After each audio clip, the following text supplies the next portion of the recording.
Con un café la vida sabe mejor. Y si es con piquete, más. Escucha en NQ Café con piquete. con los periodistas y comunicadores Berta Alfaro, Nadia Mejía, Dinorat Mota, Joel Sánchez, Mireya Borrego Yadira García y Amado Figueroa. Lunes, 10 de la mañana. Las noticias con otro sabor.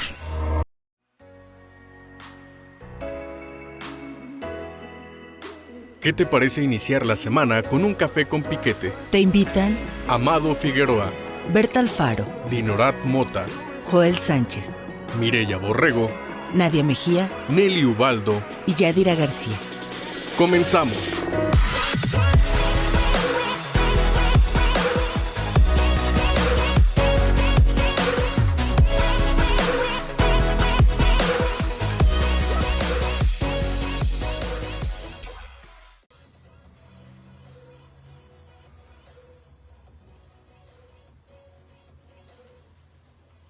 De la mañana con 5 minutos y qué calor, con qué calor iniciamos esta emisión de Café con Piquete. Muy buen día.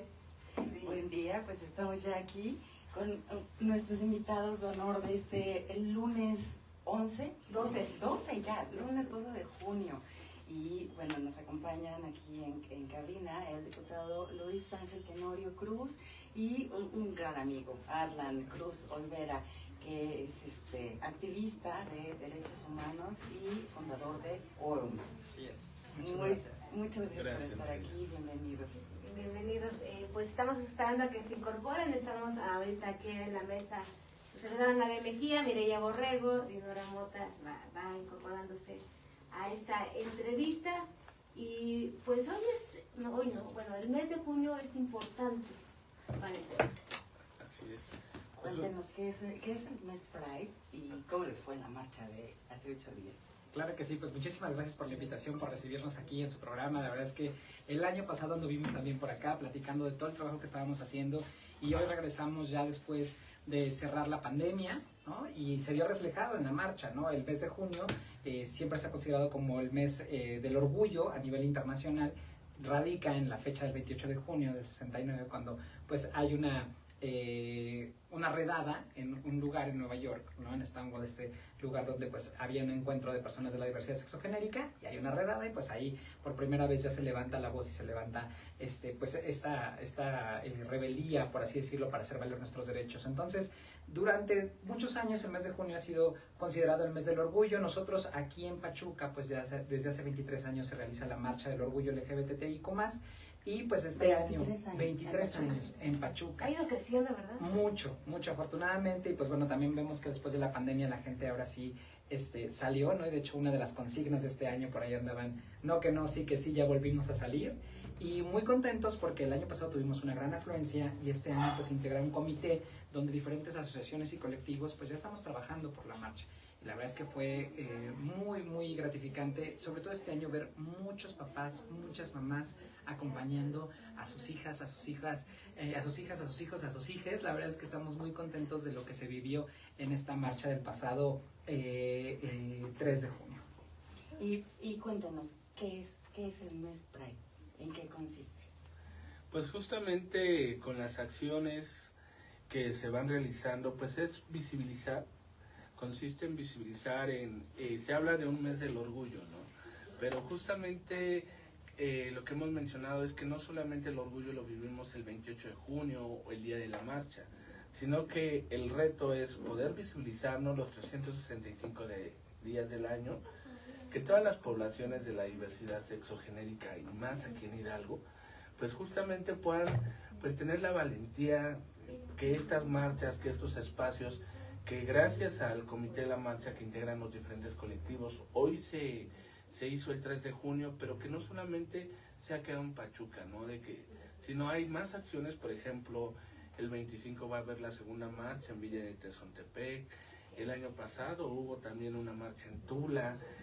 Creo que hubo una en Tepeji apenas hace unos días, ¿no? Y que justamente con los alcaldes que también se han sumado, pues de la mano de los colectivos, pues justo es poder generar pues espacios libres de discriminación, poder generar acciones, buenas prácticas en los gobiernos también, para que las poblaciones de la diversidad sexogenérica pues puedan sentirse en espacios seguros, puedan que estas marchas, que estas alianzas que se están dando pues puedan servir también como redes de apoyos contra la discriminación, contra los discursos de odio y sobre todo con la violencia que ha habido. Pues seguimos platicando sobre este tema.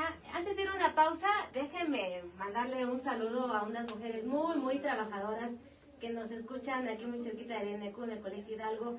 A las mujeres que están en la cooperativa, Mari y Charlito, un saludo muy especial. Y vamos a una pausa. Esto es Café con Piquete. Esto es Café con Piquete. Regresamos. Ya estamos de regreso aquí. ¡Qué calor! ¡Qué calor! Incorporándose. Sí, ya estamos aquí. Buenos días. Y bueno, sí, vengo así como muy asoleada porque de plano las temperaturas están... El café con piquete va a tener que ser frappé. Sí, pero con piquete. De plano, porque sí está muy cañón el asunto. Y bueno, ahorita en el corte estábamos comentando precisamente con Nadia el significado de LGBTTIQA. ¿Qué es lo que se agregue? Así es. Bueno, pues estas siglas que se han utilizado para empezar a visibilizar a las personas de la diversidad sexogenérica. Entendamos que todas las personas tenemos una orientación sexual, pero también todas las personas tenemos una identidad de género, una expresión de género. O características sexuales. O características sexuales, ¿no? Entonces, a veces dicen, ay, es que antes nada más eran poquitas letras, ¿no? ¿Por qué se van sumando más? Bueno, porque cada vez tenemos más visibilidad hacia las disidencias sexogenéricas, ¿no? Entonces decíamos, en el que conocemos más común, que es LGBTI, más, ¿no? Y ahora sumándole la A, pues platicamos que LGB, hablamos de orientaciones sexuales, hacia quién te sientes atraído física, romántica y emocionalmente, ¿no? Porque a veces piensan que solo es un tema sexual, no, tiene que ver con emociones, con sentimientos, exactamente. Y luego lo que mencionabas tú ahorita en el corte, ¿no? Las 3 T's, ¿no? Las personas transgénero, transexuales, travestis, tiene que ver con una identidad de género, con cómo te identificas. Y me decían, es que no entiendo, Arlen, es que explícame. Bueno, cuando nacemos, ¿no? O incluso antes de nacer, alguien nos asigna un sexo, ¿no? Nos dicen, yo veo ciertas características físicas y me dicen, bueno, ¿eres hombre o eres mujer?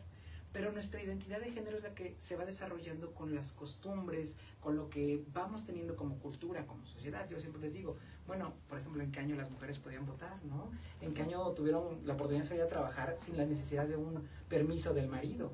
Eso es el género, lo vamos construyendo y vamos rompiendo los géneros. Entonces, estas 3 T's pues tienen que ver con identidad de género, ¿no? Y luego la I, personas intersexuales, ¿no? Que cuando tienen características físicas, tanto de hombres como de mujeres, ahora son pues personas intersexuales. Y aquí voy a empezar a tocar un poquito el tema porque me hablan del registro familiar y me dicen, oye, Arlen, ¿cómo está el tema del no binario, no? Porque tenemos un trabajo bien interesante, como ustedes saben, y gracias a nuestro diputado Hidalgo fue el primer estado que legisla la identidad de género no binaria, y me dice, es que no lo había entendido hasta ahorita. Le digo, ¿qué pasa? Llegaron papá, mamá, y quieren registrar a un bebé que nació con características físicas, tanto de hombre como de mujer, y por primera vez le vamos a dar oportunidad a este bebé de no hacer ninguna mutilación, de no ponerle un sexo, hasta que se desarrolle y podamos ver cuál realmente es la identidad de esta persona y cuál realmente va a ser su condición sexual. Entonces, cuando pensamos que solo es un tema de moda o que solo es un tema por los jóvenes o por los chavos, ¿no? Vemos que hoy le damos oportunidad a este bebé de que no le estemos asignando un sexo, un género, y que de ahí construyamos su vida, ¿no? Entonces es algo muy importante cuando hablamos de por qué legislar y por qué apoyar a las diversidades. Y de la A, perdón. Ay, bueno, falta y la de la A. Esa es nueva para mí. Sí, bueno, la A pues también es una característica en el tema de orientación sexual, ¿no? Las personas asexuales son personas que no tienen esta atracción, es una orientación sexual, una atracción física, emocional por las personas. Sí, que dentro de estas disidencias sexuales, pues justamente son personas que no que dicen, sí puedo enamorarme, sí puedo tener una relación, pero hay cero contacto sexual, ¿no? Y que pareciera que no existen, pero sí se están visibilizando. Arlan tocaba algo muy importante, el tema de que en este caso el bebé que nace con características genitales o biológicas de ambos sexos, o que conocemos comúnmente como hermafroditas, que son personas intersexuales, como psicólogo, por ejemplo, siempre les decía, ¿no? A ver, los niños en su etapa de desarrollo de los 0 a 5 años están explorando. O sea, no tienen, digamos, un género asignado, ¿no? O sea, decir, porque a veces cometemos los errores de que, desde el baby shower, ¿no? Va a ser niño, azul, rosa. Y empezamos con ese binarismo de colores para poder definir y ya casi marcarle una pauta de con quién se va a casar, por quién va a votar, cómo va a ser, qué va a estudiar, todo, ¿no? O sea, ya tal vez los padres hacen un proyecto de vida.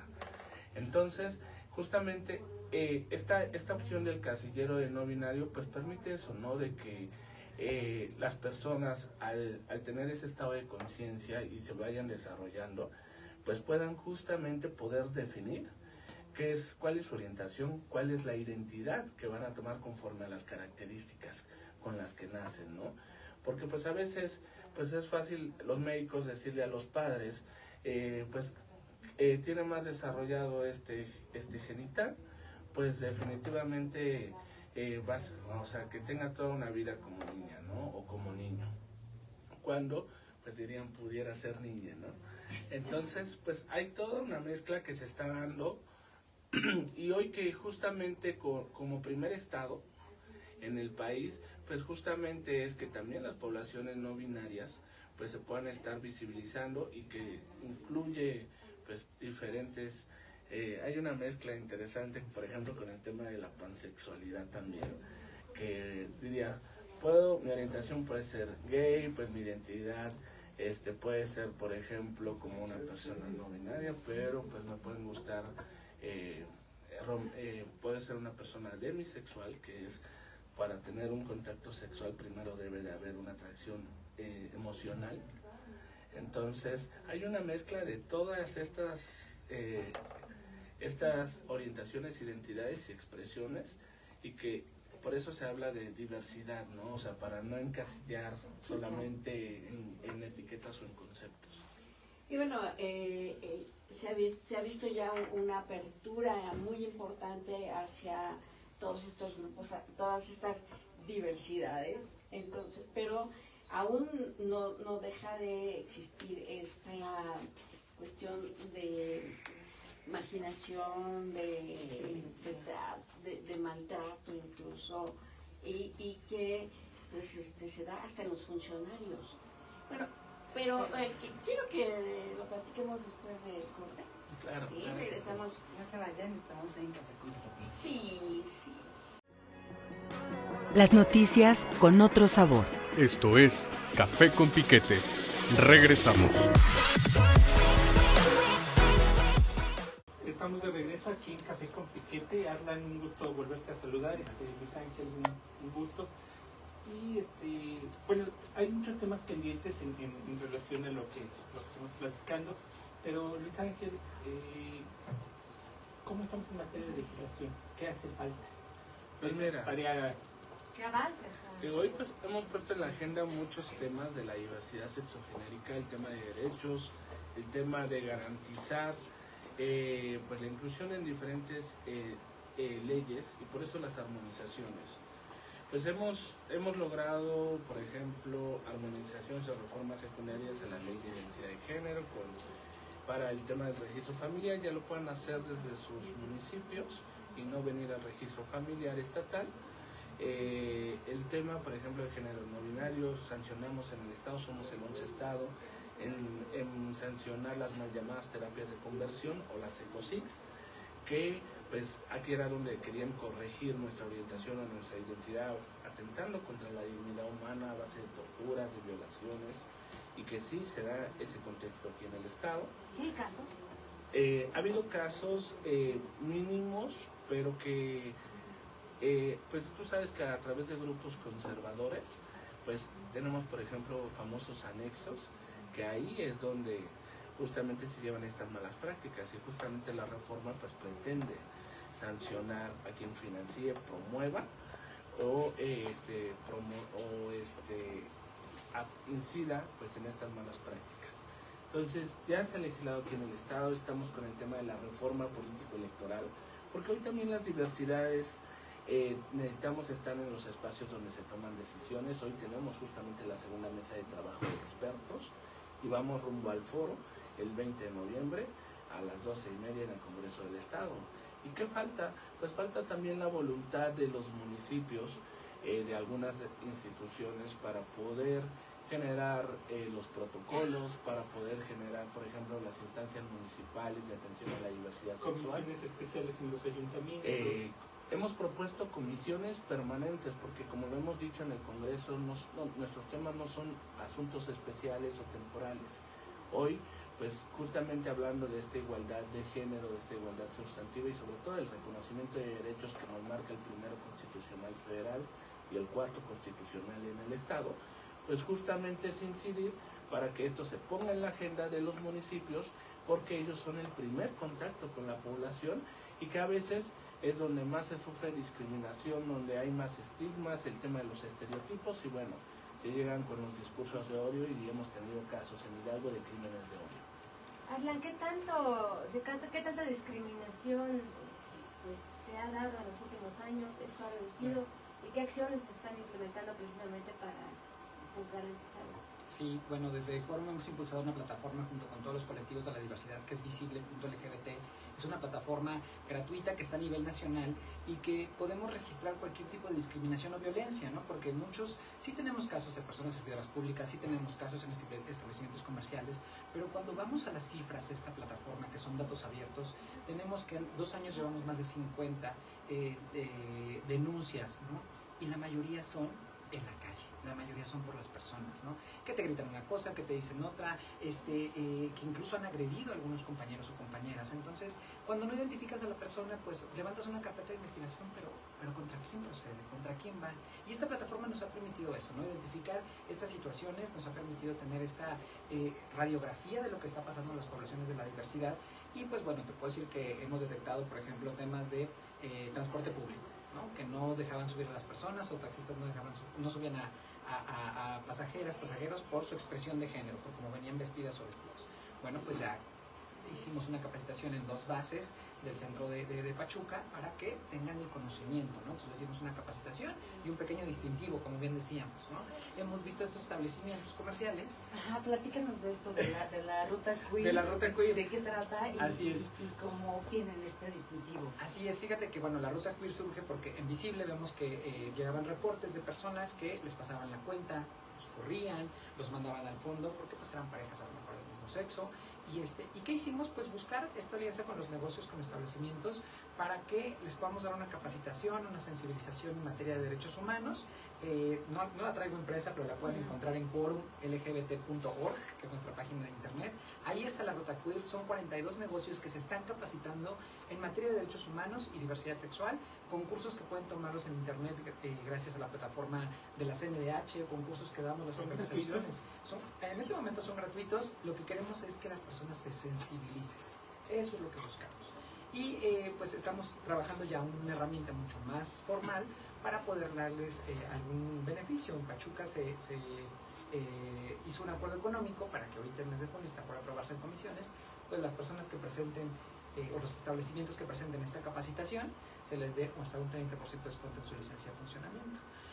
¿Para qué? Para fomentar la sensibilización, para que al menos, como decíamos ahorita, ¿no? Conozcan las letras, conozcan el término de diversidad sexual y pues vayan sensibilizándolos. Entonces son estrategias que hacemos de la mano para poder llevar los derechos humanos a más pasos. Algunos establecimientos, por ejemplo, se certifican en atención al cliente, en muchas cosas, el certificado H que hace turismo.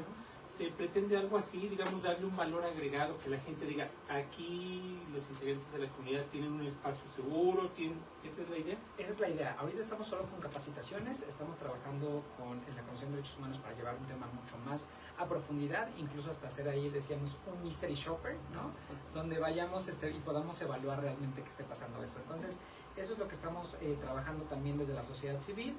y pues en conjunto con las acciones que la verdad agradecemos muchísimo a nuestro diputado Ángel Tenorio, que le ha dado muchísima visibilidad al tema en materia de derechos humanos. Pues llegó el recreo, vamos a la sección El Piquete de Ojos.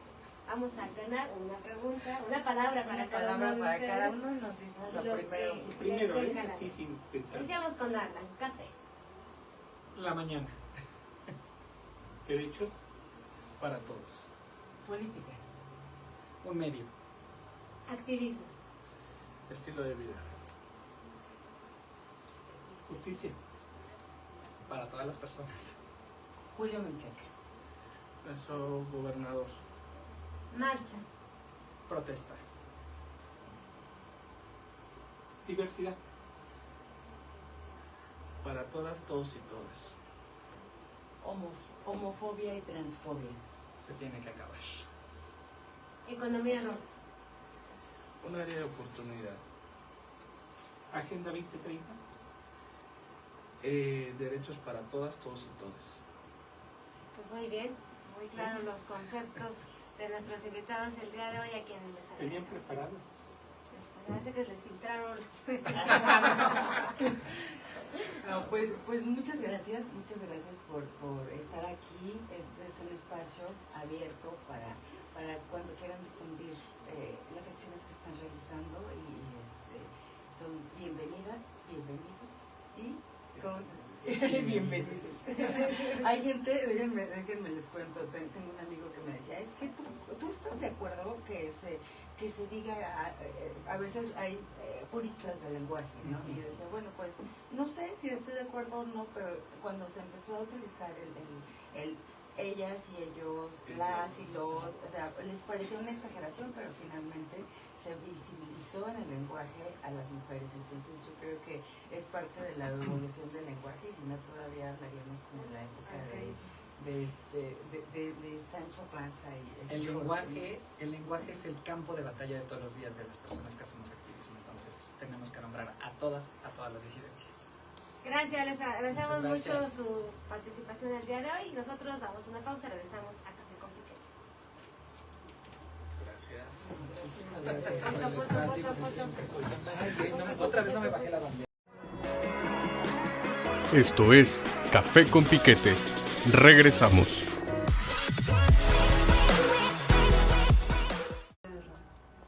En México solamente hay 20 reconocidas, de las más de 7,000. Según datos que nos da la FEMEXE, por ejemplo, que es la Federación Mexicana de Enfermedades Raras, la OMER, que hay distintas organizaciones de enfermedades raras, tendría que haber en México más de 8 millones de personas con alguna enfermedad rara. Y solo se reconocen 20. Imaginen cuántos están desamparadas. Una de ellas es el lupus. Sí, También. el lupus también está considerada, y son de las más comunes, pero están dentro de las raras y no tienen cobertura sanitaria tampoco.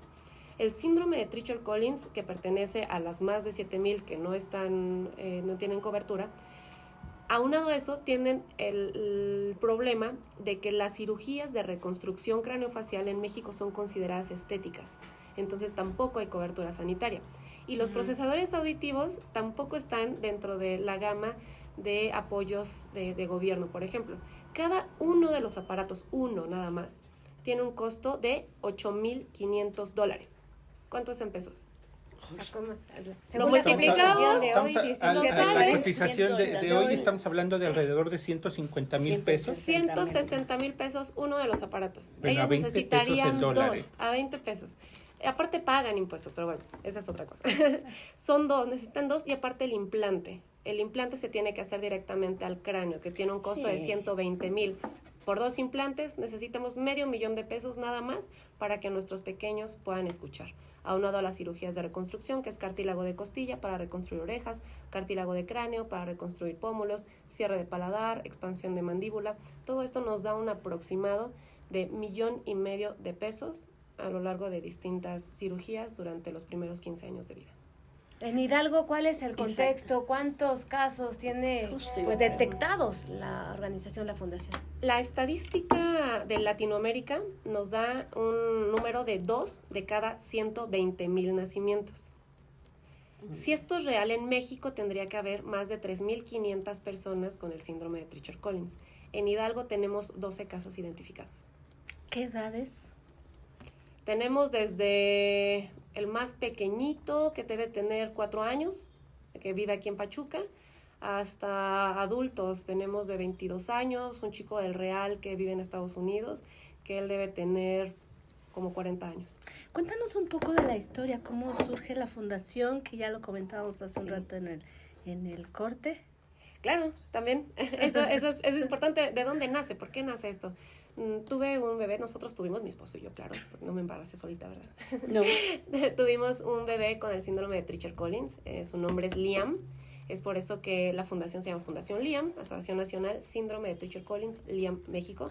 También aportando a esto, somos pioneros en la atención del síndrome de Treacher-Collins en toda Latinoamérica, en México y en Latinoamérica, no solo aquí. Y él nace el 6 de octubre de 2015. Nosotros no tuvimos la fortuna de tener a alguien que nos apoyara, alguien que nos respaldara, alguien que nos dijera, ¿sabes qué? Ve con este médico, ve a esta institución. Tienen que hacerle determinadas cirugías para salvarle la vida en los primeros meses. Nadie nos dijo a dónde ir. Los médicos que lo veían, imagínense que cargan a su bebé, imagínense en casita, imagínense todos aquí. El médico levantaba la cobija, veía la cara de mi bebé, y me decía... ¿Y ustedes veían la cara del médico? Sí, veíamos la cara del médico y el médico decía, sí es Treacher-Collins, nada más. No me decían qué hacer. El diagnóstico fue rápido, esa es otra característica. Las enfermedades raras o de poca prevalencia... ¿Nos lo cuentas después del corte?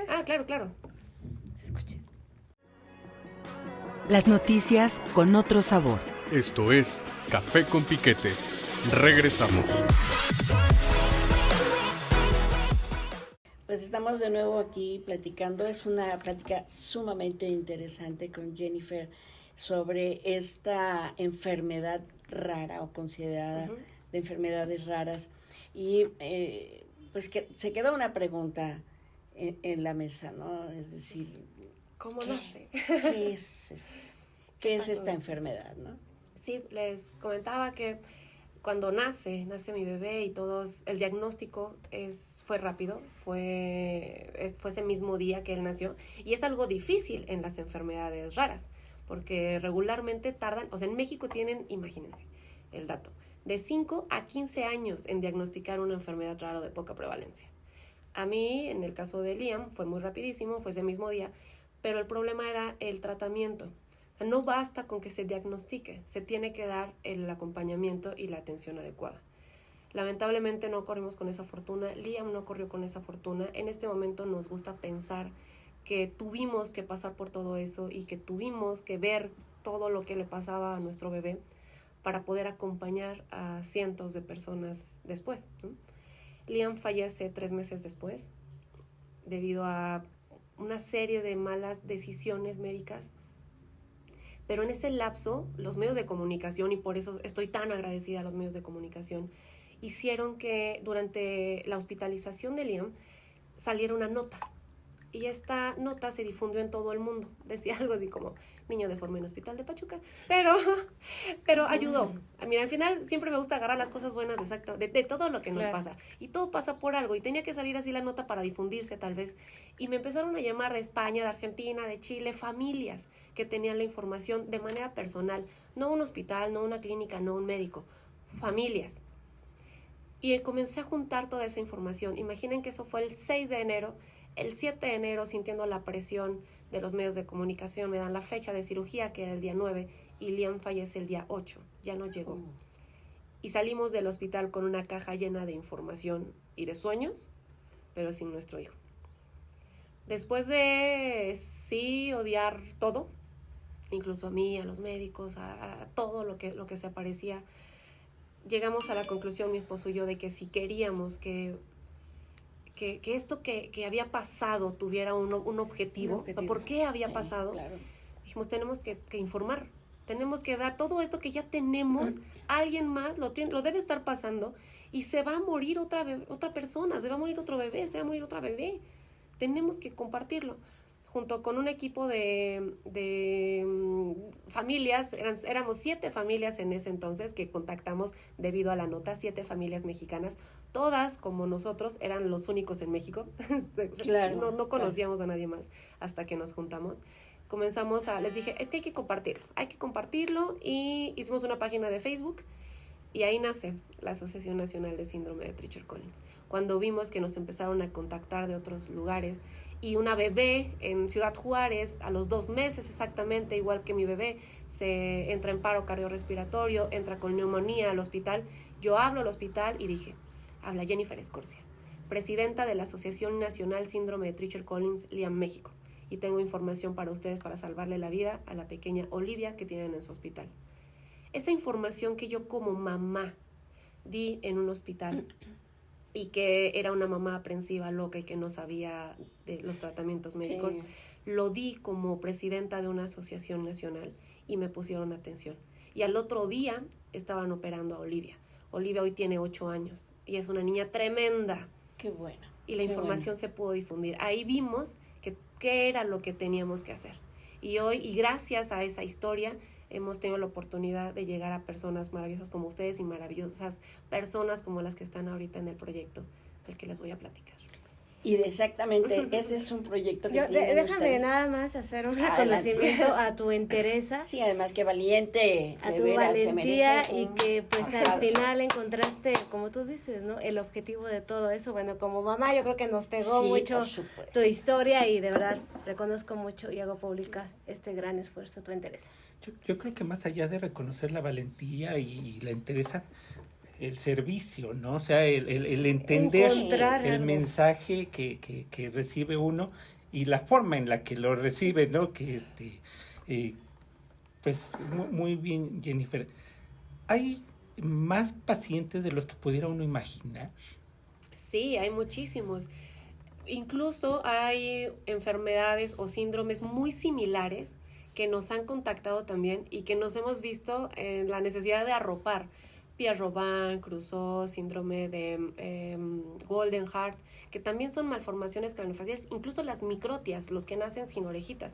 Tampoco hay una organización que trabaje por la reconstrucción craneofacial, y ahí entramos nosotros. Entonces, imagínense, de Treacher-Collins tenemos a más de 200 familias ya en México, más de 200, mucho más en todo el mundo, porque traemos a personas de otros países a que realicen su reconstrucción craneofacial aquí en México. Nos tardamos años en encontrar ese equipo multidisciplinario que necesitaban nuestros niños para poder tener su reconstrucción, pero hoy lo tenemos. Tenemos 3 hospitales con los que trabajamos en Ciudad de México. Uno en especial es el que nos abre las puertas directas, el Hospital Dr. Manuel G. González, y ahí se hace toda la reconstrucción craneofacial. Nosotros logramos, después de años de trabajo también, ser quienes tenemos un día especial, el día martes, para nosotros, para nuestros niños, y es un hospital de especialidades en donde es muy difícil accesar, pero nosotros somos referentes ya. Y nuestros pequeños, ahí les dan todo el acompañamiento, pero sí es caro. Imagínense, tenemos cirugías, pueden haber cirugías desde 15,000, 18,000 pesos, que puede ser algo básico, hasta cirugías de 250,000 pesos. Qué difícil. Y lo que nos comentabas, ¿no? Que gran parte de este tipo de tratamiento, sobre todo la reconstrucción facial, se considera estética, por lo tanto no la cubren las instituciones de salud pública. Y mucho menos ahora. Todavía tenemos algunos minutos, segundos, ¿no? Vamos a un corte y regresamos. Oye, qué rápido. No, todavía teníamos un minutito. ¿Teníamos un minuto? ¿Qué proyecto es el que trae? Regresamos. Esto es Café con Piquete. Regresamos.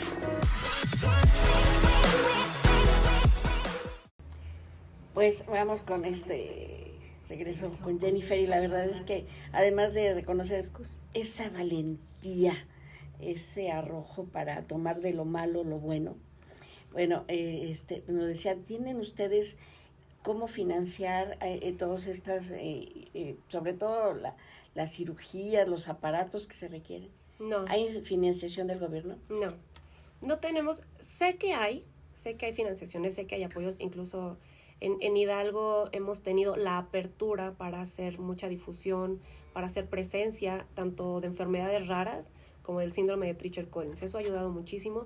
Las cadenas que se han formado con las organizaciones civiles, o sea, la sociedad civil es quien también ha abierto muchísimas puertas, y el trabajar en equipo nos ha ayudado también a posicionar de cierta manera el síndrome, porque les platicaba hace ratito, No despiertas un día y dices, ¿qué son las enfermedades raras?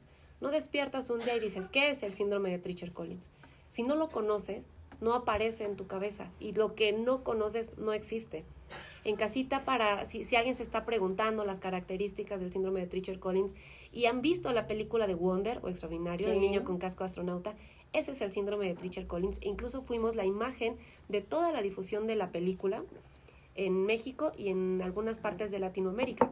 Éramos el único grupo que existía, y de parte de Hollywood tuvieron el problema de que pensaban que era maquillaje, que todo era maquillaje, que sí es maquillaje, pero los comentarios eran qué buen maquillaje, qué bueno que eso no existe, por lo menos eso no existe, y sí existe, y se llama síndrome de Treacher-Collins, pero el único grupo que existía éramos nosotros, y por eso es que nos contactaron y fuimos la imagen de toda la película en México y en algunas partes de Latinoamérica. ¿Cómo? Cuando dices fuimos la imagen, ¿a qué te refieres? Toda la difusión de la película, en todas las salas de cine y en toda la publicidad que se manejó en redes sociales, salían muchos rostros de nuestros pequeños invitando a ver la película. Okay. Y la premier fue para nosotros también. Tengo una duda. ¿Por qué las manitas así pintadas? Esa fue una campaña que hicimos el día 28 de mayo. Se conmemora el Día Internacional del Síndrome de Treacher-Collins, porque ese día fue el día que nació el doctor que lo describió por primera vez, Edward Treacher-Collins, que es un oftalmólogo inglés. Él le puso su apellido al síndrome de Treacher-Collins en 1900. En 1919 se descubre con unos científicos el gen, que es el que se activa, el gen portador, y se le da el nombre de disostosis mandibulofacial, que es igual de difícil que síndrome de Treacher-Collins. Entonces, todos sabemos que las características, casi ninguno de nosotros estamos contentos con cómo es nuestro rostro. Siempre hay algo que quisiéramos cambiar. Me gustaría tener los ojos más grandes, me gustaría tener los ojos azules, me gustaría tener la boca más grande, mi nariz la quisiera respingar, no quiero tener papada, no quiero tener cachete. Todos tenemos algo que no nos gusta. Ahora imagínense los pequeños y las niñas con síndrome de Treacher-Collins. Imagínense la parte de la adolescencia, el verse al espejo. Ellos cuentan con regularidad que se ven al espejo y se levantan los ojos y se preguntan por qué no los tengo en la posición que los tienen todos. ¿Por qué mi mandíbula es tan chiquita? ¿Por qué no puedo hablar bien? Porque tienen los problemas de la mandíbula. ¿Por qué no tengo orejas? Nuestros niños, en lugar de pedir una bicicleta o unos patines a Santa Claus, piden unas orejas. Eso es lo que hace. Entonces, quisimos hacer una campaña de visibilización para abrazar tus diferencias, ilumina tus diferencias, e hicimos lo de la mano. Te pintabas la mano, lo ponías en la mitad de tu rostro, de colores, de muchos colores, y enseñabas tu mano, porque como las huellas de las manos, de nuestros dedos, todos somos diferentes, pero nos gusta iluminar nuestras diferencias como un proyecto de aceptación. A ver, Jennifer, entiendo que la enfermedad rebasa a las autoridades en materia de salud. Sí. No hay apoyo financiero gubernamental, pero en el rubro de inclusión educativa, los niveles especiales, la educación especial, ¿hay atención a los niños? Entramos dentro del rubro de personas con discapacidad auditiva, y mencionaba hace rato, el gobierno no tiene una cobertura, no tiene una cobertura en el ramo de los aparatos auditivos, menos de los de costos como los tienen nuestros pequeños con el síndrome de Treacher-Collins. Por eso es que el financiamiento es tan complicado. Y traemos también, me decía, aquí hay unos diputados, sí, traemos iniciativas en el Congreso local, en el Congreso nacional, traemos iniciativas con el Senado. O sea, sí lo estamos peleando. Y un montón de organizaciones respecto a la discapacidad auditiva y también a enfermedades raras. Pero es muy difícil. La verdad es que no jamás de manera de justificación, pero el gobierno no tendría la capacidad de poder dar esta atención, aunque sí debería de haber los fondos para que en algún momento se pudiera llegar a hacerlo. Me decían, pues es que entra entre las enfermedades raras que cubre el gobierno, aunque entrara entre la cobertura.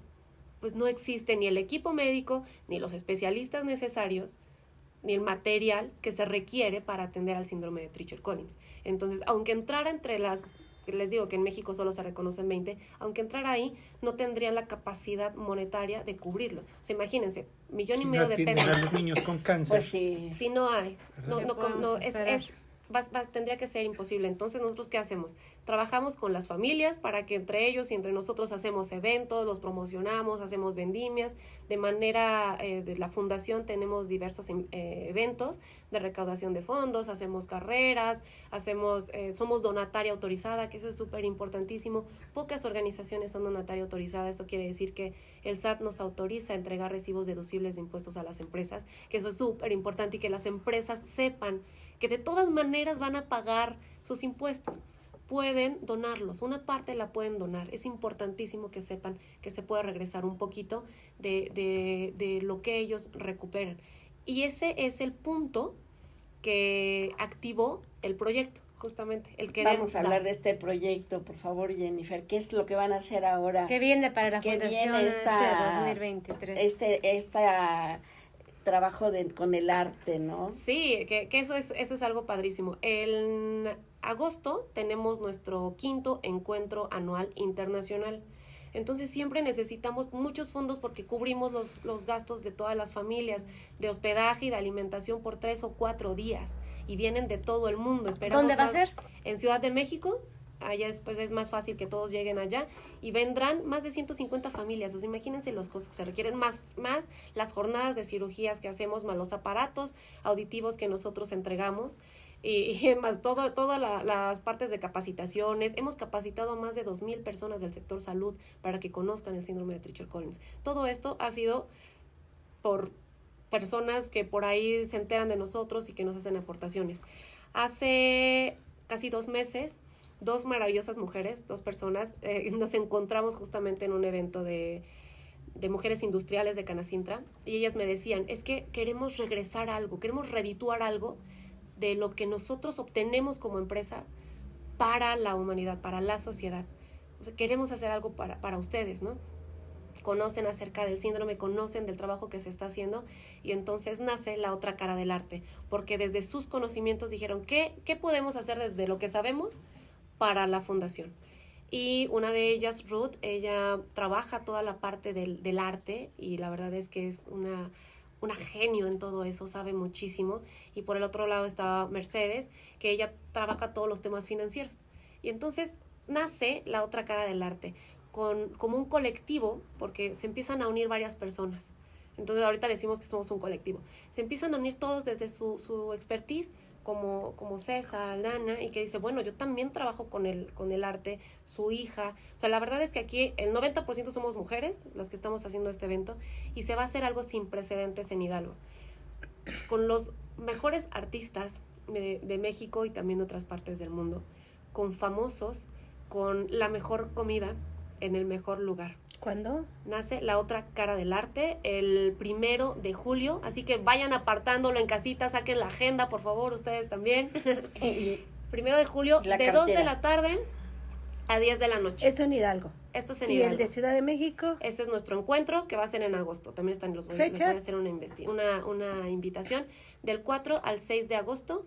Eso va a ser este es el encuentro de las familias. ¿El de Hidalgo dónde? El de Hidalgo va a ser en la hacienda Santa Catarina, que está a 5 minutos de Pachuca o menos, yendo hacia Actopan, que es un lugar maravilloso. Mencionar eso también, los dueños nos donaron, nos prestaron la hacienda para hacer el evento, pero el INAH es a la única hacienda a la que ha, se puede decir, certificado como la única que ha respetado todo el entorno, arquitectónicamente, pues, sí, y la reconstrucción en Hidalgo. Entonces, es el lugar, el escenario va a ser padrísimo. ¿A dónde se pueden comunicar con ustedes? Entran a internet, en Facebook, en Instagram, está La Otra Cara del Arte. Por favor, entren. Sí tiene un costo el ingreso, pero vamos a tener comida, todo adentro va a ser gratuito, todo. Es comida italiana, un chef italiano que cocina riquísimo, y él va a venir a hacer toda la comida, todo. Y también tenemos a un chico, Carlos, él es productor de carne de jabalí, y vamos a tener hamburguesas de jabalí. Vamos a tener vino, vamos a tener mezcal, vamos a tener... Háblanos de cosas que se tomen, no de que se coman porque ya tenemos hambre. Así de que sí, ¿verdad? No, va a haber todo dentro del consumo va a ser gratuito. Te digo que de verdad nunca se ha hecho un evento así, con la calidad de arte que se va a promover. Va a ser venta y subasta. La marca SMEG, por ejemplo, ha donado, SMEG de los aparatos, de los electrodomésticos, ha donado aparatos que se intervinieron en México con artistas mexicanos y que se van a subastar. Imagínate tener en tu casa una...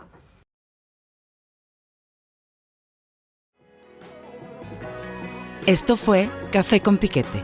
Recuerda que tenemos una cita los lunes a las 10 de la mañana.